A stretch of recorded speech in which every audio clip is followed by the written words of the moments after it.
Mwaramutse canke mwiriwe bakunzi ba Rock Media bakunzi b'iganiro ca Rock Sports. Uno munsi wa gatanu ni umunsi uja udufasha kwinjira muri weekend, ni umunsi wa gatanu wa nyuma wo muri kwezi kwa Ntwarante. Ni iganiro ca Rock Sports uno munsi, imbere ko ndamenyesha ibyo tuzo kwa twashikiriza, ubona ko uno munsi ndi jenyene ni jewe ari Lawrence Ndongozi, turi kumwe n'uwitwa Darlin. Reka mwaza kumva mumaze kumumenyera, ndamuramutse ndamusabe aramutse n'abandi kwandikira. Ego ndakuramukije ndaramukije namwebwe dukurikirana kuri Rock Media. Ni Rock Sports uno munsi, ni Rock Sports zagusha ku makuru y'inkino atandukanye hirya no hino mu gihugu c'u Burundi, inyuma ya trêve international, inyuma y'inkino z'umugwi nserukiragihugu inamba mu rugamba batsinzwe na Cote d'Ivoire igitsindo kimwe ku busa, batsinda Seychelles ibitsindo 5 ku busa. Ni abakinyi bamaze ko basubira mu migwi yabo na hano mu gihugu c'u Burundi. Ihiganwa rikuru rya Primus League rigiye gusubira gutangura, inkino zitandukanye zigiye kuba ziba hano mu gihugu c'u Burundi. Ariko aravuga urukino rwa tennis amaze iminsi ariko arabera ihiganwa mpuzamakungu ry'abakenyezi canke ry'abigeme. Umurundi kazi Sada Nahimana abandanya kwitwara neza cyane. Tuza kuva hano mu gihugu cyacu c'u Burundi twerekeze ku mugabane wa Buraya, hose niko bimeze umupira w'amaguru. Inyuma ya trêve international abakinyi bamaze ko bagaruka mu migwi yabo. Reka tumire amateka tubaduheze tugaruke nido y'iganiro cyacu ca Rock Sports cyo kuri wa gatanu.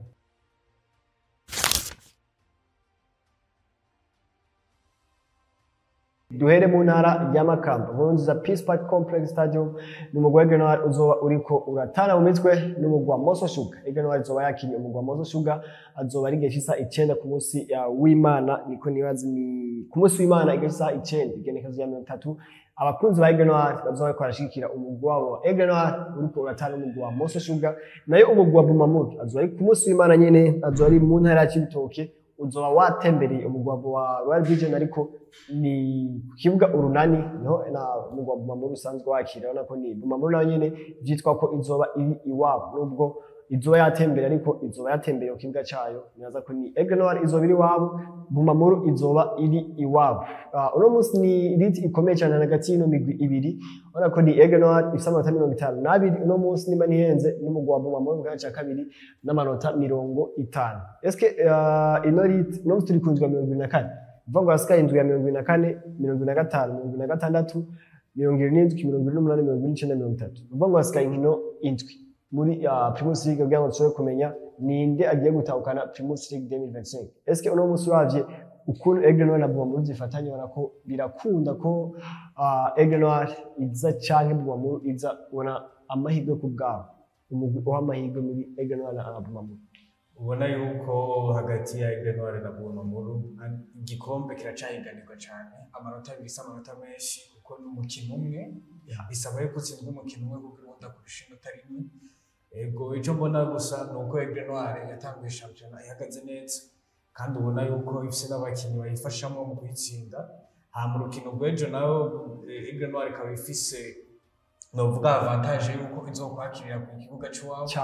Nibaza yuko abafana bazoba baje kwishigikira ari benshi ku munsi w'ejo. Ku rukino bazokina ku munsi w'Imana, umugwi wa Aigle Noir bamaze kumenyesha ko abakunzi ba Aigle Noir mu ntara ya Makamba bose bazokwinjira ku buntu, nta muntu n'umwe azorishwa amafaranga. Nivyo tumenyereye Aigle Noir bakaba tumenyereza no munsi ku nkino nyinshi bakirira i Makamba, baravuga ati abakunzi mwese muzoze ku buntu kugira ngo babe ari benshi cyane ashobora gushigikira umugwi wa Aigle Noir. Iyo novuga ko ari tactique nziza kuko hagiye umufana novuga ko ari umukino wa 12,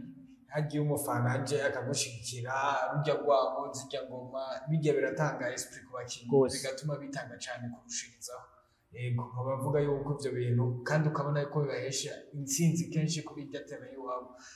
Nkurunziza Peace Park. Yego nkaba nibaza yuko Aigle Noir atagihindutse amanota 3 nayo iwabo. Ni Aigle Noir izoba iriko irakina n'umugwi wa 15, Moso Sugar n'umugwi wa 15 muri Primus League. Bumamuru izoba iriko irakina n'umugwi wa 12 Royal Vision. Ni Bumamuru imbere ko tuja muri trêve international wari watakaje amanota 2 n'umugwi wa Flambeau du Centre, baje kunganya igitsindo kimwe ku kindi. Baje ku Aigle Noir kuba ironka avantage yo gusubira mu kanya ca mbere isumvye amanota 2 umugwi wa Bumamuru. Yari mu kanya ca mbere nivyo, ariko yabasumbye ibitsindo gusa. Uno munsi basumbye amanota 2. Uno munsi Bumamuru yose uri kanyerera rimwe, Aigle Noir ikaronka andi manota. Nibaza ko uno munsi aho tugeze kuri stade uno munsi aho tugeze, nibaza ko Aigle Noir uvuga ko iri favori gatoya par rapport à Bumamuru ntiwayibeshe. Oya ntiyobayibeshe na gato kuko aramurusha amanota 2 kandi urabona ko Aigle Noir ihagaze neza muri iki gihe. CV Bumamuru yobandanya uko yari irigenza kumbure yotera pression Aigle Noir hama bikayifasha kuko na Aigle Noir nayo nyene irabizi ko itategerezwa gukoresha la pression igezwe kugumisha ingufu nyinshi kuko amanota 2 amanota menshi yotuma umuntu yo kwizera kandi ico twovuga yuko asigaye inkino zitandatu si inkino nyinshi ariko n'inkino zoba ziko zirakorakoranamo abana ko bagenda bakina n'ama equipe novuga ari mu bibanza vya nyuma nayo nyene akenera kuraba yuko yoguma muri Primus League mu mwaka uza. Yego nico no bavuga ati ni ikintu kitoroshe naco nyene kuri aya ma equipe usanga bari hejuru. Yego izo equipe nto usanga zivuze ati reka natwe dushiremo pression muri zino za nyuma turabe ko tutokoroka. Ubona ko nizo equipe tukunda kubona no ku mugabane wa Buraya muri Premier League cyangwa handi. Ubona ko ino migwi iri mu bibanza vya nyuma mu nkino za nyuma irakunda kubuza amanota cyane ino migwi isazi ko makomeye. Rero naza ko umugwi wa Aigle Noir ndetse n'umugwi wa Bumamuru uno musi bageze kuri stade atavyo kuhorasha ngo tugirukana equipe ya nyuma cyangwa nini kugira ngo tubanaye kubona ino rite turashobora kubona iza guhera ku rukino rwa nyuma rwa 30 sakabana ati umuntu atwara igikombe aza kumenyekana ku rukino rwa nyuma cyane gose n'ubundi turabiye ku manota turabiye no ku bitsindo bagenda barushana turabona yuko tuzobona uzotwara igikombe uri ku match za nyuma 28e 29e 30e journée ariho tuzogenda kuraba ati equipe izotwara finalement ni sino ubunye ibintu bigoye cyane kuvuga yuko ari Aigle Noir cyangwa Bumamuru yabitwara igikombe. Boni Aigle Noir izori kwekana umugwi wa Moso Sugar Bumamuru izoba iriko irakina n'umugwi wa Royal Vision ni izo nkino nubwo rukino nizo nkino twavuga ko zikomeye kuko niyo migwi ibiri iriko yarwanira ino Primus League ariko hari n'izindi nkino zikomeye cyane cyane nk'urukino ruzoza guhuza umugwi wa Rukinzo ndetse n'umugwi wa Olympic Star mu ntara ya Cibitoke ku munsi wa gatandatu bana ko urukino rukomeye hagati y'umugwi wa kane n'umugwi wa gatanu bana ko n'imigwi iri en forme Rukinzo ndetse na Olympic Star ni urukino ruzoremo equilibre ni imigwi ibiri isa n'iyinganya byose isa n'imigwi ikomeye neza ko ni rumwe mu nkino zizoba zaranze ino Primus League. Hari n'undi rukino twavuga ko rukomeye hagati y'umugwi wa Vitaro ndetse n'umugwi wa Ngozi City azoba ari mu ntara ya Cibitoke i Buganda. Ubona ko abanyabuganda uno mwaka nibaza ko umunezero wa mani byose ko amani ko arabinkina haba ku munsi wa gatandatu haba ku munsi w'Imana kuri stade urunani ubona ko inkino zose nizo ziko zirabera. Ni Vitaro imaze igihe muri no phase retour yamaze inkino nka zitanu iri en forme ikomeye cyane mu Ngozi City n'umugwi tumaze kubona uhanga ino migwi ikomakomeye n'umugwi ukomeye. Nizo nkino zose ziko ziraba ariko nibaza ko Dakar tubwira inkino zose hamwe uko zitegekanijwe muri ino ndwi ya 24 ya Primus League. Nkuko twabivuze ni ndwi izobagira 24 ku nkino zizokinwa ku munsi wa 29 n'umunsi wa 30. Inkino za mbere zizoba ku munsi wa 28 ni inkino izoheza umugwi wa Academic Diera uzohura na Kayanza United aho bazokinira kuri stade Urumuri. Irundi rukino ruzohuza Rukinzo na Olympic Star nkuko twabivuze kuri iyo tariki nyene bikazoba bikinira kuri stade Runani. Ubona ko stade Runani ari stade ikinye muri iki gihe yakira inkino nyinshi cyane gose. Hama rundi rukino ruzoba kuri ruhuza Musongati na Burundi Sport Dynamique.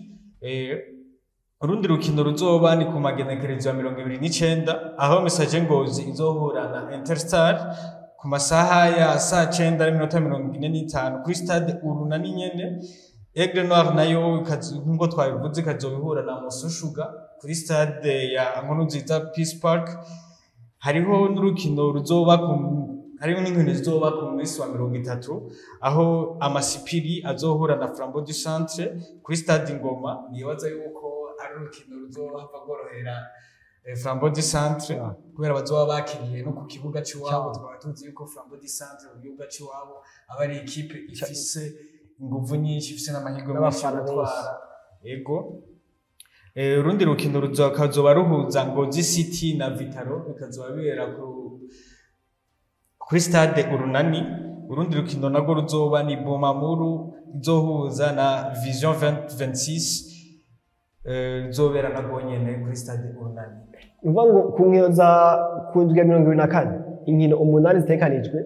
havuyemo urukino rwa Flambeau du Centre uzokwakira Amasipiri kuri stade Ingoma Igitega. hakavamo n'urukino rwa Aigle Noir izokwakira Nkurunziza Peace izokwakira Moso Sugar kuri Nkurunziza Peace Park Complex. Uvuga ngo izindi nkino zitandatu zose zizobera kuri stade Urunani. Urabona ko intara ya Cibitoke iri kwiyaterera cyane muri Primus League kuko ikibuga cyabo gifasha mu bintu byinshi. Inkino zitandatu kuri 8 zizobera mu ntara ya Cibitoke ku munsi wa gatandatu ndetse no ku munsi w'Imana. Ni amakuru yo karavuga muri Primus League ariko tubabwire abayoboye abandi muri ibitsindo byinshi. No musaruro witwa Edi Nimbona mu gwa Rukinzo, hari Darcy Shimirimana mu gwa Musongati, hari na Abdi Ineza mu gwa Aigle Noir, bose bafise ibitsindo 13 mu nkino 23 za Primus League. Ona ko nabo nyine ko ari batatu bariko baragwanira kano gashimwe ka PCC canke Medbitel. Hari Karim Kamana muri Aigle Noir ibitsindo 10 n'uwitwa Shaban Kagayo kuva muri Olympique Star afise ibitsindo bigera kuri 10. Nayo makuru yakora avuga muri Primus League. Aigle Noir iracari ya mbere amanota 52, Bumamuru iracari ya kabiri amanota 50. Ona ko ni rit ikomeye cyane muri iyo migwi ibiri. Tuve muri football tuje neza muri tennis, turabe uwitwa Sada Nahimana figure emblématique. Ona ko ni diva di tennis Burundi, abandanya kwerekana ko aracatwaye idarapo mu ba tennisman canke tennis woman, abakina tennis bose bari kombine hano mu gihugu cyacu cy'u Burundi. Ni Sada Nahimana amaze gutsinda inkino zibiri ariko akina wenyene. Amaze baratsinze undi rukino ariko barakina en double, ariko uno munsi baje ko basezerwa ariko bakina en double. Uno munsi Sada Nahimana tumubwiranye n'iki muri tennis Burundi, urabona ko ni twumufata gute muri tennis Burundi? Bavuga yuko ari nkiwe yigishisha imikizo ibyo abantu benshi barabira ko, bavuga yuko muri aka kanya ni figure muri tennis yo mu Burundi, kuko urabona n'abantu benshi bakina tennis bose bifuza kuba nka Sada Nahimana. Birabona yuko kandi ariko aravyitwaramo neza. C'est vrai baratsinzwe muri double, ariko batsinzwe n'ibintu bigoranye aho barushije amanota 2 gusa. Ego kaba ari ikintu gishimishije kubona Sada Nahimana ariko arakina, ukabona ko avyigenzamo neza, ukabona ko ashiramo ingufu kandi ukabona ko afise technique mu rukino rwa tennis yo kurabira ngaha mu Burundi. Ego yani Sada Nahimana yaje gutangura rino higanwa ari ku kibanza cy'amajana 332. Twizere ko ryaba ko yarangira ni abandanya yigenza neza uko ariko arabigira iganwa neza guhera yamaze kuduga ikibanza. Uno munsi muri rusange ino tennis ona ko aho bigeze no munsi iganwa ariko rigenda neza. Nibaza ko igihugu cy'u Burundi kibandanya kwandika amateka mu gutunga amahiganwa. Twaza ko bazoza baratwonga n'andi mahiganwa mpuzamakungu. Ni iganwa rya tennis rigiye kubandanya muri ino ndwi yose ndetse n'indwi yose izokurikira. Ubona ko inkino zibandanya kuba ziba nyinshi. Amafaranga yo kwinjira n'andi 10,000 n'ibihumbi 5 ku mwana. Ubona ko ni bahamagarira abantu kuja gushikira no rukino rwa tennis, gushikira cyane cyane witwa Sada Nahimana abandanya kwerekana ko Uburundi bushoboye. Byari ko bibabaje iyo dutegura iganwa mpuzamakungu ata mu Burundi arimo. Ubona ko ari ibintu bishimishije kuri inshuro ya gatatu twakiriye twarose n'abandi bakinnyi babiri b'abarundikazi bashoboye gukina muri double ari babiri. Naho bakuwemo na mukuru wabo Sada Nahimana n'ibintu bya mbere bitahuritse kuko abarusha experience, abarusha technique. Naza ko bari baje kwiga barangene abantu ba professionnel bakina tennis. Nabonye barabibonye baravuze yuko atako batakoze ngo bagerageze kubakinisha hirya no hino, ariko byabatari ko amazi. Bikaboneka yuko Sada Nahimana ari umukinnyi yavyigenzamo neza muri aka kanya muri tennis mu Burundi, kandi ukabibona nuko yavuyemo muri double ariko abandanya avyigenzamo neza muri simple, kandi ndibaza arashika muri quart de finale akabandanya agateza imbere igihugu ciwe muri tennis. Ni amakuru yakora avuga no mu Burundi muri football Primus League ndetse no muri tennis. Tumire amateka tugaruke no ku mugabane wa Buraya, twerekeze duje gato mu gihugu cy'Ubwongereza no muri La Liga Santander. Twamaze ko dushika neza muri England aho tuzoba turi muri FA Cup muri nondwi azwari quarter finals. Umugwa wa Manchester City uzobiri kurakira umugwa wa Bournemouth. Yaza kuri wo mugwa nyene muri Premier League, muri top 6 za Premier League usigaye muri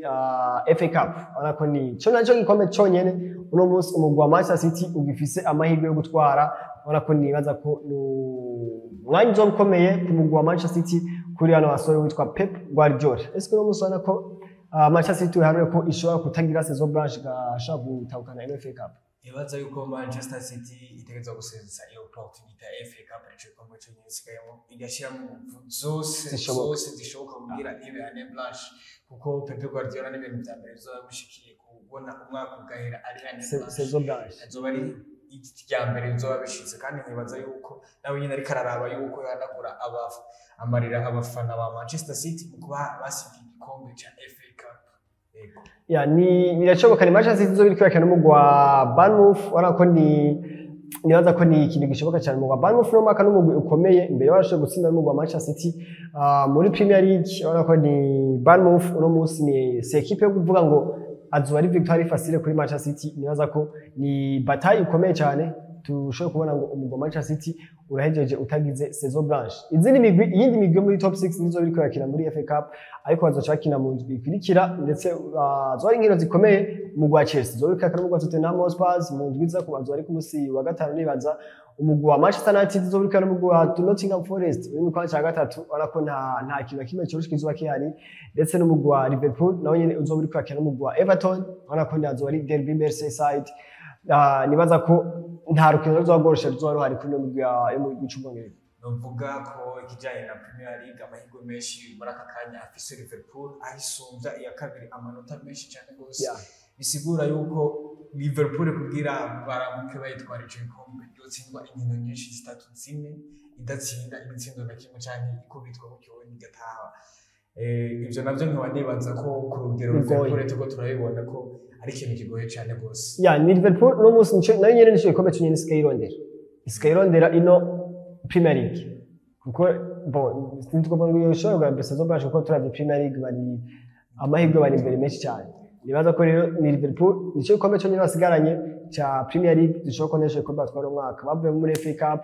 bavuye muri Champions League bavuye muri League Cup basizo muri finale naza ko ni saison bategeza kuba baba console nino English Premier League tuve muri English Premier League twerekeze muri La Liga Santander ni La Liga Santander aje kugaruka inyuma ya Trêve International mu FC Barcelona bamaze kuba ukina urukino rwabo rwa mbere inyuma ya Trêve International bazakina n'umugwi wa Osasuna akaba ari urukino rwari rwasivye igihe uwitwa Canares wasanzwe ari umuganga wa FC Barcelona yari yitavye Imana urukino barukina n'umugwi wa Osasuna Pamplona baza kuba barusivya rwaje kuba rukinwa ku munsi w'ejo umugwi wa FC Barcelona uza gutsinda umugwi wa Osasuna ibitsindo bigera kuri 3 ku busa usubira na ikibanza cyabo cya mbere n'amanota 3 imbere bari mu kibanza cya mbere n'ivyo ariko uno munsi baje imbere n'amanota 3 uno munsi na FC Barcelona tuvuga ko La Liga Santander babahereza oya ni ibintu bitarashika ku ngiro nk'uko bavyifuza kubera hagati ya Barcelona na Real Madrid n'amanota 3 gusa bisigura ko ari match gusa utegerezwa gutsinda ukabona muranganya amutsinzwe ya kabiri ukabona arakurushije novuga gusa yuko FC Barcelona bari yitwaye neza muri rukino barahuze na Osasuna bivanye nuko n'abakinyi bari bavuye gukina ibihugu byabo bakaza barushe ariko bagashobora kuvyitwaramo neza mu kwesha ibitsindo 3 ku busa ikintu kitari coroshe cyane kuko ubona kuri match zare Osasuna yari yatsinze Barcelona ibitsindo 4 kuri 2 ego novuga yuko Barcelona yari yitwaye neza cyane gose ubona yuko na coach yagerageje kugira amahotation hirya no hino kugira arabe yuko yoruhurira abakinyi bari bavuye muri International yego ni FC Barcelona yaje kwitsinda ibitsindo 3 ku busa igisindo cyitwa Dani Olmo harimo igisindo cyitwa Ferran Torres harimo n'igisindo cyitwa Robert Lewandowski yaraje avuye ku ntebe y'abasubirije ariko ni mu FC wa Osasuna Pamplona yaje kuvuga ati dutegezwa kwitwarira umugwi FC Barcelona ati kuki umugwi FC Barcelona muri 11 batangiye mu kibuga harimo umukinyi yitwa Inigo Martinez ariko hari itegeko rivuga ko iyo equipe ivuye muri Trêve International umukinyi yabaye déclaré forfait muri equipe nationale ategezwa kurindira n'imiburiburi iminsi 10 kugira ngo asubire kuja muri effectif y'umugwi muri club yiwe nivuga ngo no musove muri Trêve International iminsi ibiri yonyene ntinakwira umugwi FC Barcelona wamaze kubutanguza witwa Inigo Martinez mu bakinyi mu batangura ni Osasuna Pamplona yaje kuvuga ati ivyo bintu bishoboka tuzo kwitwara umugwi FC Barcelona no nibaze yuko Inigo Martinez yabaye carte kubwo imvune musculaire ni ivyo nyene imvune yoba ari grave cyane yo mubaza inyuma indwi zibiri ariko ndibaza yuko karakajene gatoyi uba baretse kumutuma ko bagashima gutuma ko abajene kuri we hama Inigo Martinez nawe tukaba tumuzi muri Barca comme ubunye en tout cas ni milieu de défenseur central muri akiri ariko arigenza neza cyane experience n'aba bantu bato yaba ari Eric Garcia yaba ari Barsi kandi ejo nawe nyene ukabona ko yavyitwayemo neza kumbure ngira amagara yiwe yoba ariko aranza neza nibaza ko ni itegeko ryashizweho na Federation Espagne kuko ivuga ati hari imigwi ireka canke ideklara forfait abakinyi babo ntibaje muri equipe nationale kugira ngo baze kwakirisha mu maklebe yabo mugabo no musi ba Osasuna ivuga ati bari bamuhamagaye witwa Inigo Martinez mugabo amaze kumuhamagara acara deklara forfait ngo yagize jeune Moruze bandi itegeko rivuga mu gihe umukinyi agiye muri equipe nationale akadeklara forfait kugira asubire gukina muri club yiwe n'imiburiburi hahera imisi 10 mugabo FC Barcelona niyo Osasuna Pampelona yavuze ati iryo tegeko kubitwarira ariko nibaza ko ibintu nk'ibyo ntibikunda kugira amaefe cyane kuri resultat nubwo biba ariko usanga sanction y'amafaranga baca amande cyangwa ikindi nibaza yuko nubwo Inigo Martinez atagiye bari bavyumvikanye na coach yaramubajije ati bimeze gute nawe yaramubwiye point of view wiwe ariko bituma coach yashimye gutuma ko uwundi mwana akiri mutoya akaba ashima ko ari watanguza mu kibuga par rapport ya Inigo Martinez yari yashize ku ruhande ego kandi ndibaza yuko kubw'imvune n'ikintu umuntu baragira ama resultat bariya baragira ama test bakabona kumwe umuntu ariko ari comporta sico kimwe n'ino bariya barafise umuhinga buteye imbere kumbure nawe nyene ko cubwira mwe parmi yari yabonye yuko koko ari imvune afise umukino reka turinde turabe dossier sinzi ko umugwa wose Pampelona uzoza kuba witwa ariko bamaze kuba wandika itangazo uvuga ati dutegerezwa kwitwarira umugwa wa FC Barcelona ni La Liga Santander igiye kubandanya muri notwi umugwa wa Real Madrid wanavyifashe gute umugwi wa Real Madrid je mbona vyifashe neza kuko uzohura n'umugwi wa Leganés nkabamenyesha yuko umugwi wa Leganés muri iki gihe umaze imisi utsindwa na Real Madrid uko bukeye uko bwije ego nkaba nibaza yuko ni match Real Madrid kabizokwakira Santiago Bernabeu naho ari match itazoba yoroshe nibaza ko izoba byifatamo neza kuko izoba iri kumwe n'abafana bayo yani FC Barcelona ni Real Madrid zoya kimugwa Leganés ariko si Leganés haje ikintu gutangaza kiza kanya gatoya kuko ni Leganés twibuka ko yaratsinze FC Barcelona muri match muri Liga Santander ni Leganés no musi ntitwavuga ngo izoza gutsinda Real Madrid iri favori cyane ariko twibuke ko ibintu byashobora ibitangaza abantu bishobora ni Real Madrid nize ico isabwa no gutanyerera kuko no musi yoza muri Liga Santander igasubira gutakaza inota nari nibaza ko ibyo gusubira gurota bafata FC Barcelona byo bihagaze nibaza ko Carlo Ancelotti n'abakinyi biwe bariko barayibona yuko iyi La Liga ari course iri filante ikomeye cyane umuntu anyereye rimwe gusa nibaza yuko azoba atakaje amahirwe menshi nibaza ko Real Madrid iriko irakorera ko iriko irategura neza iyi match izobahuza na Leganés kandi nibaza ko bazoba borohewe par rapport ya Leganés kuko bazoba bariko bakirira ku kibuga cyane ya Atletico Madrid nayo ikazobihura na equipe ya Espanyol Barcelona ego novuga yuko azoba urukino tazoba goroshe muri iyi La Liga y'indwi novuga ko ariko narukino rwishimikizo tuzoga tugiye kuraba kuko uravye muri Miss Espanyol Barcelona ni equipe ihagaze neza muri La Liga yarasuye kare yaraje imyaka yarasuye hasi ariko urabona ko umwaka yasuye kandi iza idomina aya ma equipe ari muri top 4 igasna tsinda rimwe nibaza yuko Atletico Madrid ari mu kino kiye gutira ko atashye cyane gose Eskro musa Atletico Madrid toshobora kuyiharura muri migwi iri kuragwanira La Liga Santander sinovuga yuko iri kure cyane ariko urabona kuri hafi iri nyuma ya Real Madrid amanota ne gusa amanota indwi separa na Barcelona n'inkino zibiri n'inkino zitatu ego irashobora kubyigenzamwe neza hamwe izi equipe zibiri ziri hejuru zosamara ni uno musi FC Barcelona iri imbere amanota 3 imbere ya Real Madrid mu kibanza cya kabiri Atletico Madrid mu kibanza cya gatatu imbere ko turangiza ikiganiro eske wowe kwizeza abakunzi ba Real Madrid cyangwa FC Barcelona cyangwa Atletico Madrid abashaka gutahukana muri Liga Santander Jengo kwizeza abakunzi ba Barcelona n'abakunzi ba Real Madrid bose ncari aba equipe yabo yitwaye neza gushika ku mpera z'iyi saison ashobora gutwara La Liga nibaza ko naho nyine tugarukiriza iganiro cyacu cha Lux Sports cyo kuri no munsi ya wa gatanu tubashimire cyane mu bafashe kanya mudukurikirana reka nshimire na mugenzi wanje Darle twafashanije kubashikiriza kino kiganiro murakoze muri iganiro twakoranye amana mwebwe badukurikiranye murakoze kwa mwadukurikiranye naho utaha Isango ni ku munsi wa mbere muri Lux Sports cyo ku munsi wa mbere mugire aho muba